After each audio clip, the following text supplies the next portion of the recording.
Many people suffer from the problem of repeated fever.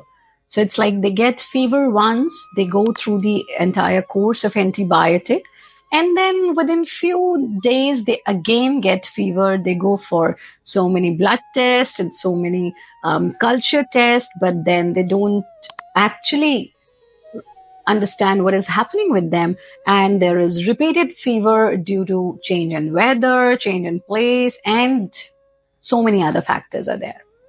Now today we are going to learn such a recipe that will help you in prevention and cure of this problem.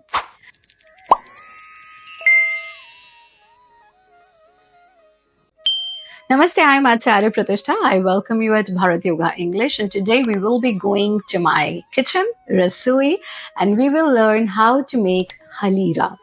Now, halira is an age-old recipe to bid a farewell to. Let's see the entire list. What are these things to which we can bid farewell through halira is: one, repeated fever; second, normal fever; cold and cough; even shivering. If you are having so much of cold that your body is shivering, then it helps in boosting your immunity.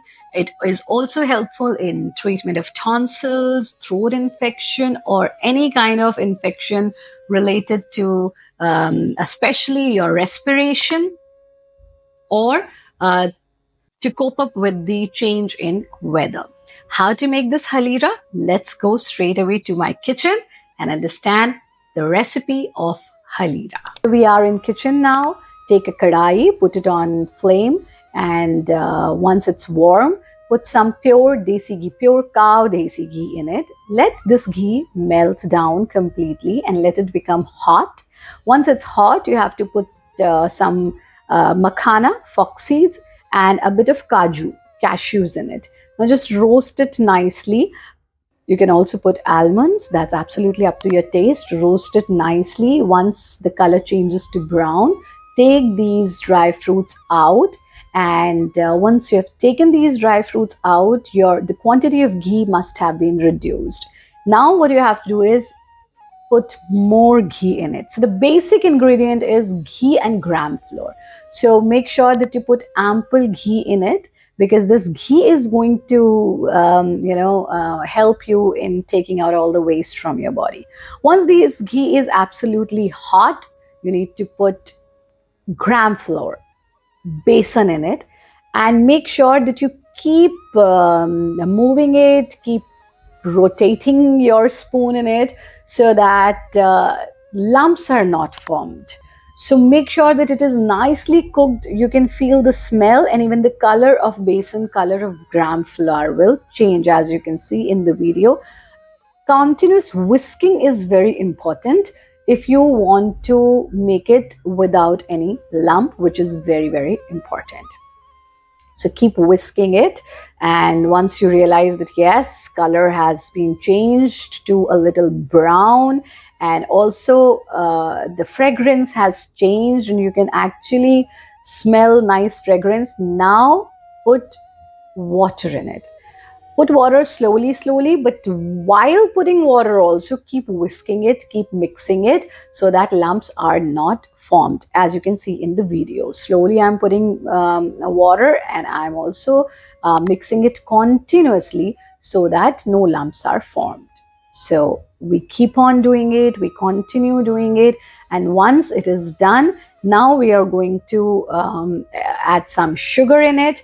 And when I say sugar, it's not the white sugar that has to be put in it. It has to be jaggery powder.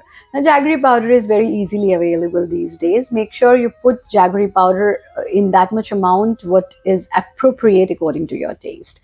So again, after putting sugar, keep mixing it. Now I realize that it has become very thick, so I'm putting more water in it. And the key is to just keep mixing, keep mixing, keep mixing. That's important. Now after that's it. Then you have to put your nuts, which we roasted in the beginning, in it, and then let it just boil for, let's say, 1 or 1.5 minutes.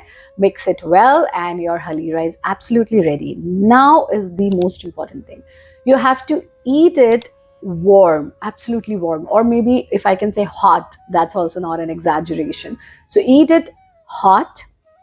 Once you'll eat it, just after eating it, you might feel a little sweating in your body.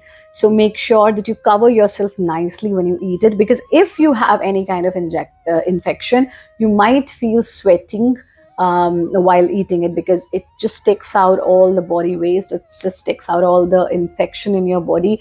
And this is an age old recipe and a wonderful way. Whenever I or my children or my students we face fever or any such problem, I eat it personally, and because of this, rarely I have taken any medicine of fever or any other thing. This is such a good remedy. So make sure next time, whenever you are not feeling well, you take this and share this recipe with your loved ones so that they can also cure and treat their fever and infections without antibiotics and medicines, as we all know.